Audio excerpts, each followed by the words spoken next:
Before we get into this month's Lifting the Veil, let me just start by saying we're actually building to something with this little series. Last month we worked our way through how we got into playing music. I guess these were the very early days of playing an instrument and how we got our start. This month we're going to talk about some of the very early pre-Vaudeville bands and projects we were in, and looking further down the line we'll talk about what we can remember about the early Vaudeville days, and then moving on to the two-dimension logic days and beyond.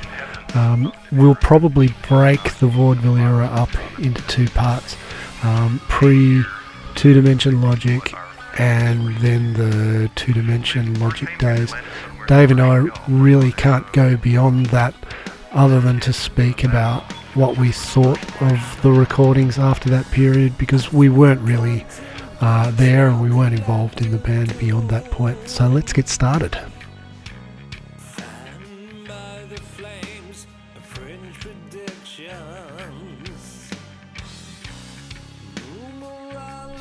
Okay, so I was only ever in one band slash project before I joined Vaudeville, and that was a project a friend of mine. It was called Eldritch, and yeah, we did a demo, and subsequently from that demo, I think Fab from Vaudeville heard it and got in contact with me to audition as singer of Vaudeville, and so I went down, did the audition, and then got the gig, and that's about that. But look, there's not a whole lot for me to talk about the Vaudeville days, really. I think I was with them for about over 12 months, maybe 18 months tops. We did a couple of gigs. I think that's the only gigs they ever did. And it was interesting, good learning curve. The first real band I was ever in, and good learning experience for sure. Like most musicians starting out, there were some really absolutely horrendous bands that I played in the early days. I'm not even going to talk about the very first bands we put together, because we were just so bad and laughable that they aren't really worth talking about. I mean, we were so young, we were still learning to play at that point, so there's no real point in talking about those bands other than to say it was a fun time to a certain point, and then it became frustrating for me. It definitely started out fun, but I quickly became frustrated because I began to want the band to become more professional and to forge ahead and get better at what we were doing. I think everyone else at the time treated those times as a bit of a joke, which kind of bothered me to a certain degree. I guess the first real band where I felt like we were on the right track initially was a band named Countess. I remember being recruited into the band, and I thought I'd hit the jackpot. It was really exciting because I thought they were the real deal. They sounded and acted professional, and they were worlds above what I'd sort of been doing in the past, and I couldn't wait to start rehearsing and writing music. But after being in the band for a while, I began to realise that this band was equally as unprofessional as what I'd been doing in the past. But for some reason, I stuck around for much longer than I should have, to be honest. So that was a real waste of time and a big disaster. But I guess we learn through all these, ups and downs. The next pre-Vaudeville band was a band named Crystal Empire. We started out playing covers and then slowly started adding originals to the set list. Again, super frustrating in terms of professionalism. We definitely stepped up musically when we began to write originals, but just the combination of egos and the lying bullshit talking singer just brought the whole thing to its knees over time. From time to time we actually listened to some of the material written back then, and there were some surprisingly complex songs and arrangements. I think that's about it for me. I think each band at the time served its purpose and was a step up for me. It did take some time, but it was all heading in the right direction, I suppose.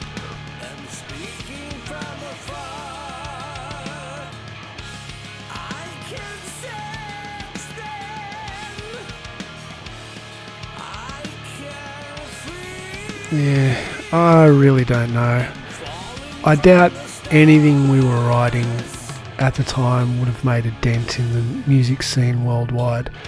I mean, we were trying to write great songs, and some of that stuff was, I guess, the precursor to what I would be doing in vaudeville sort of down the track. But I think if it was really good musically and song-wise, we probably would have followed through with it more. Actually, it probably comes down to personalities and the mix of people you have in a band more than the music itself. Had we all got along, and if there weren't so many egos and individuals who were full of shit, maybe it would have become somewhat successful. I don't know. Again, I think each new band or project is a stepping stone to the next thing. Without having experienced those things in those early bands, I don't think I'd be here still doing it today.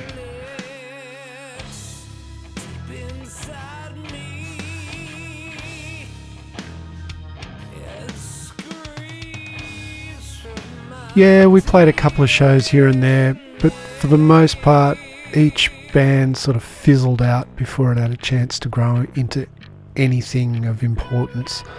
Those early shows were nerve-wracking experiences, especially the first.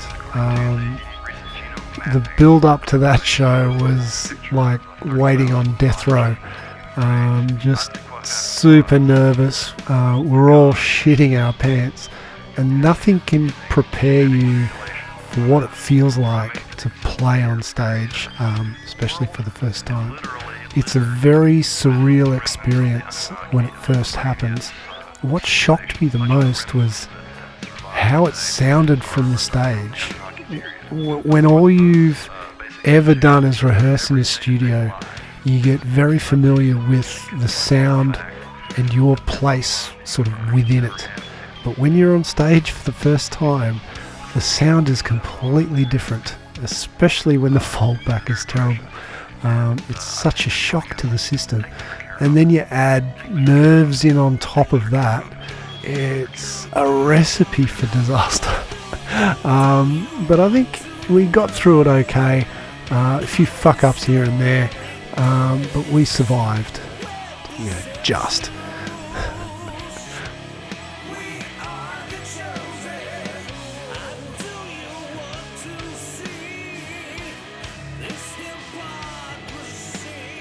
Yeah, I wasted a heap of time playing with people who were either full of shit or full of themselves or not really good enough or not really interested in doing it professionally.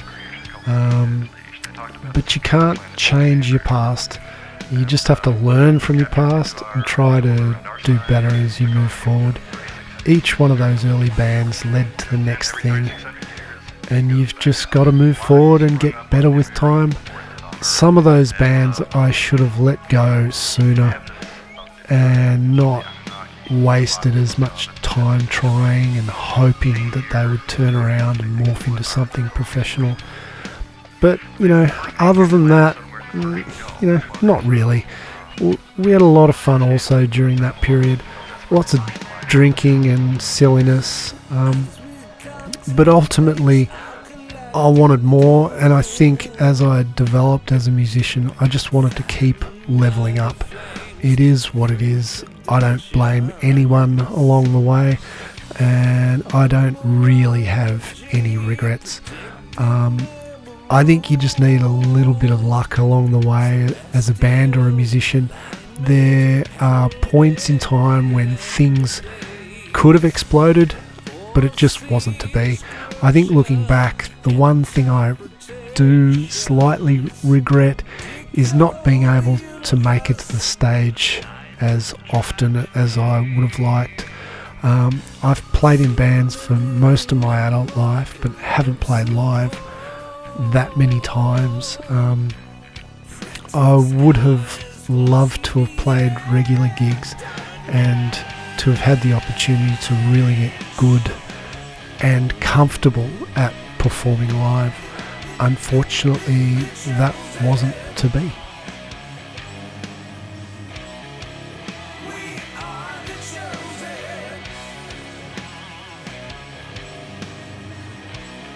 So what's coming up for Runes of Autumn? Okay, so currently we're writing plenty of new stuff, which is a fair bit different to the stuff you've previously just heard. It's really exciting working on this new stuff. Ed and I are pretty chuffed about it. So look, it won't be too far away. I just got to get my ass in the gear and write some lyrics. But look, the first song won't be far away, and look forward to you guys hearing it. So cheers for now, and thanks so much for your ongoing support. Cheers, guys. I actually can't wait to hear what we're going to be doing next year. We've begun writing new music, which I think will change a lot over time. It's sounding really good as a starting point, but I think we just need to distill it down and figure out exactly what we want this band to sound like moving forward. I think we need to sort of upgrade our release strategy to try and reach more people. We really need to branch out and try and attract more fans with our music and really try to grow the band. We now have a really solid foundation in terms of songs and releases. It's always very difficult to start a new project. Getting it to the point where people are interested in what you're doing and getting it to grow, especially when it's just a studio project like ours, it's tough. But I'm really optimistic about our future. I'm really enjoying the process at the moment. I'm really enjoying being creative and writing new music, and I'm having a lot of fun, in the journey and seeing where it all takes us. I seriously doubt we'll be able to write and release a song a month. In fact, I don't think it would be a good idea to even try. I think we'll just focus on writing great songs and releasing them when they're finished. No time restraint, no rushing to the finish line. Just release music when it's ready. And we'll try and make a bigger deal of each track when it actually does drop. So I'm really, really looking forward to that. It's going to be a good year next year. Okay, so that's it for another episode of Lifting the Veil. We'll be having a short break over the Christmas holidays, and we'll be back with new music early next year. Thanks to everyone for the support this year. You guys have been absolutely amazing, and Dave and I would like to personally thank each and every one of you for following us on this journey. We appreciate it immensely. So if you haven't already, please check out our new track, The Chosen. It's a long one, but it's a good one. You can find all the appropriate links in our Linktree link in the description below. Thanks again, everyone. Have a great Christmas, and we'll catch you again early next year. Until then, cheers.